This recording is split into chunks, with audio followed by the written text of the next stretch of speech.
panahon ngayon, ang lahat ng tao ay nakararanas ng krisis pang-ekonomiya. Maging ang mayayaman ay dumadaing sa kahirapan na dinaranas ng ating bansa.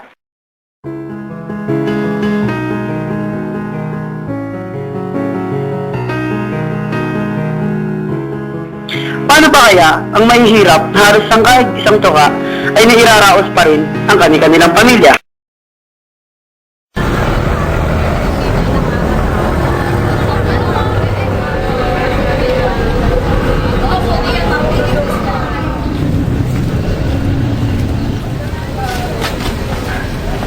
Dito sa bayan ng Santa Cruz, Dalawigan ng Laguna, nakilala namin si Mang Sagani, 53 years old.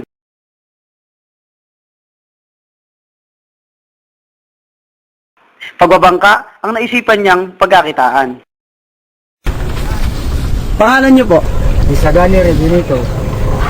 Bakit po ito po ang napili niyong trabaho, pagbabangka? Temporary lang sa akin.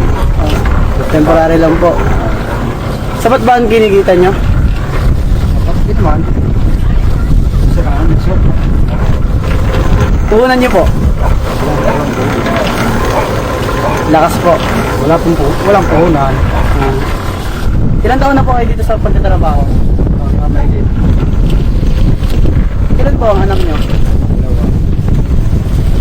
Hiwalay po sa asawa? Napag-alaman namin na dati siyang welder sa Pasig at piniling tumungo dito sa Laguna dahil sa paghiwalay nila ng kanyang asawa. Naiwan nito ang dalawa niyang anak na ayon sa kanya ay may kanya-kanya na ring pamilya sa Davao. May mga kamag-anak din po kayo dito na tinutuluyan po. Saan po kayo ngayon na tumutuloy? Dito sa dating bahay ko na binigay ko sa kapatid ko. Sa ngayon, nanunuluyan siya sa bahay ng kanyang kapatid sa Barangay Poblacion 1. Piso ang singil niya sa bawat pasaherong sumasakay sa kanya. Ngunit, sa papiso-pisong ito, kumaabot sa 700 ang kinikita niya sa maghapon. Pinakamababa na nito ang 300 piso.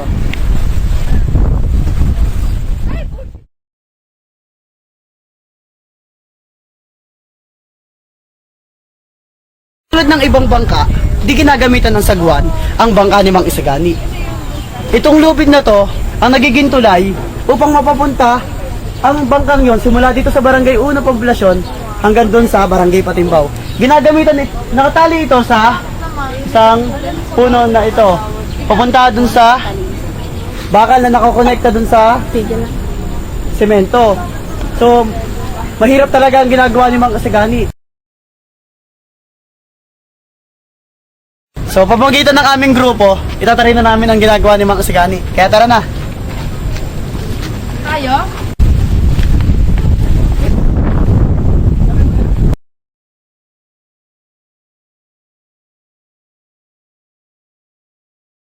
Usag na kayo. So, mahirap talaga ginagawa ni Mang Isagani. Masakit sa likod, sa kamay, siyempre sa maghapong kapag nagaganito, mahirap. Isang tulad ni Mang Isagani.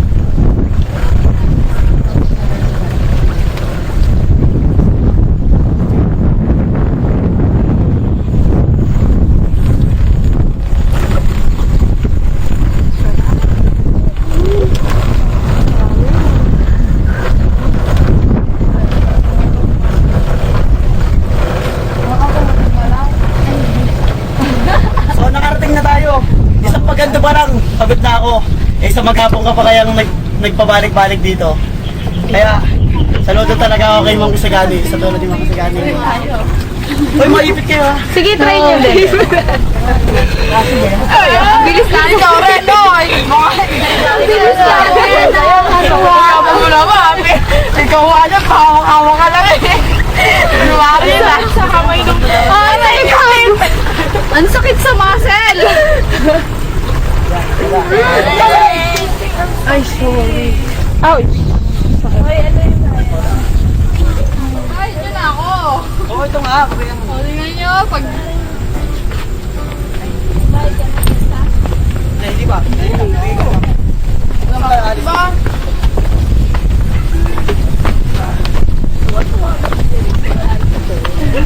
Mahirap. Kaya ba? Mahirap.